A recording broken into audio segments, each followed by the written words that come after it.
दशरथ बड़े दुखी हुए हैं। तुलसीदास जी कहते हैं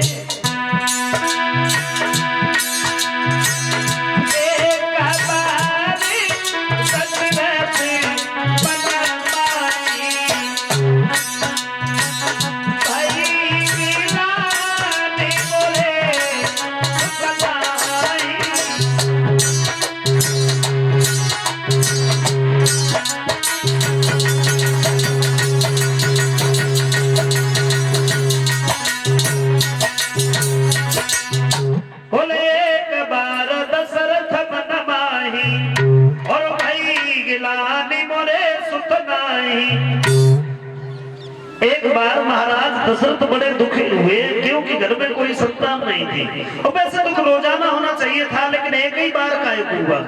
तो बताया कि एक बार दशरथ जंगल में शिकार खेलने के लिए गए, काफी दूर चले गए हिरण का पीछा करते करते। वो हिरण इतना मायावी था, कहीं तो दिखाई देता था, कहीं आंखों से ओझल हो जाता था।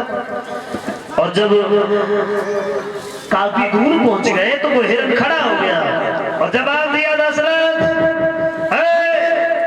पीछे दौड़ रहे हो मारने के लिए, तुम हमें मार नहीं पाओगे। क्यों? क्योंकि हमें वरदान जो मिला है ब्रह्मा से। क्या वरदान मिला है? बोले सुनो।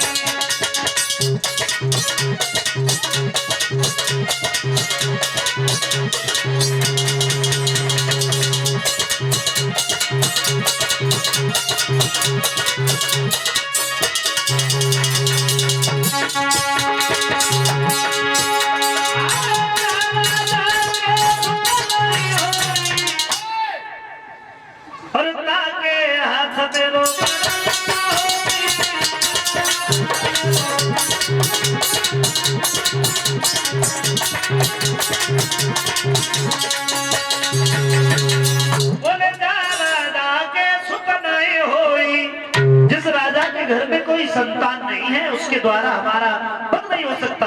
और ये बात सुनकर के दशरथ बड़े दुखी हुए, विचार कर रहे हैं ऐसे जिंदगी से तो मर जाए तो अच्छा है। भाई हम तो बस बच्ची अपमान कर रहे हैं।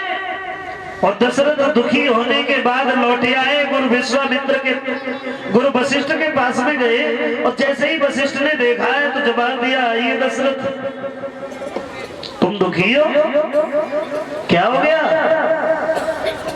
अरे बोल काहे को नहीं रहे हो? वैसे ही कौन सुखाएगा, एक बात क्या है? जवाब दिया है, प्रभु अब तो पशु पक्षी हमारा अपमान कर रहे हैं और क्या मेरे घर में कोई संतान पैदा नहीं होगी? तो वशिष्ठ कहने लगे, दशरथ तुम दुखी काहे को? भाई ये नहीं जानते हो किस्मत से ज्यादा और समय से पहले कुछ नहीं होता है। तुम्हारे घर में एक नहीं चार चार पुत्र पैदा होंगे। बोले कब होंगे? जब मरे जाएंगे तब शरीर पे चौथा पर लग गया है? तो जवाब दिए, परेशान मत हो।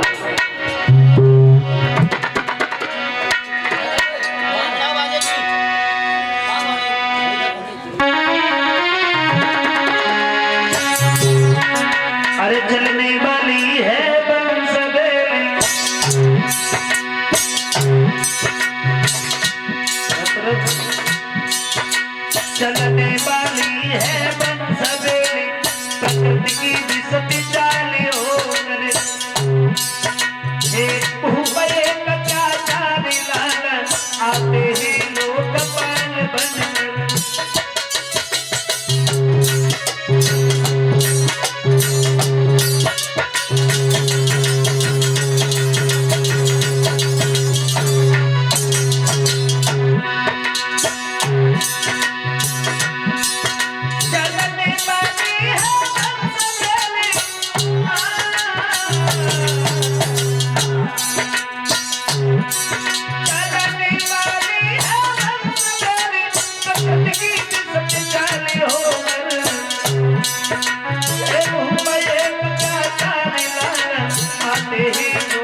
जवाब दिया दशरथ तुम्हारे घर में 4-4 पुत्र पैदा होंगे, थोड़ी तसल्ली रखो, लेकिन ऐसे नहीं होंगे।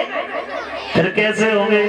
बोले तुम अपने घर पे पुत्रेष्ठ यज्ञ रचाओ, तब कौन करेगा?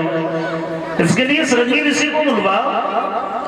तो श्रृंगी ऋषि वशिष्ठ बुलावा और पुत्र काम सुभद्रा की रचावा। श्रृंगी ऋषि को बुलाया, श्रृंगी ऋषि आए, यज्ञ किया। जब वो यज्ञ पूर्ण हुआ तो उस यज्ञ के पूर्ण होने से अग्निदेव प्रकट हो गए, जो खाली हाथ नहीं थे, उनके हाथ में एक खीर का कटोरा था और वही खीर लेकर के दशरथ को दी और दशरथ उस खीर को लेकर के महलों में गए, तीनों पत्नियों को खीर खिलाई, उस खीर का बंटवारा किया, लेकिन किया बड़े भेदभाव से। कैसे? अरे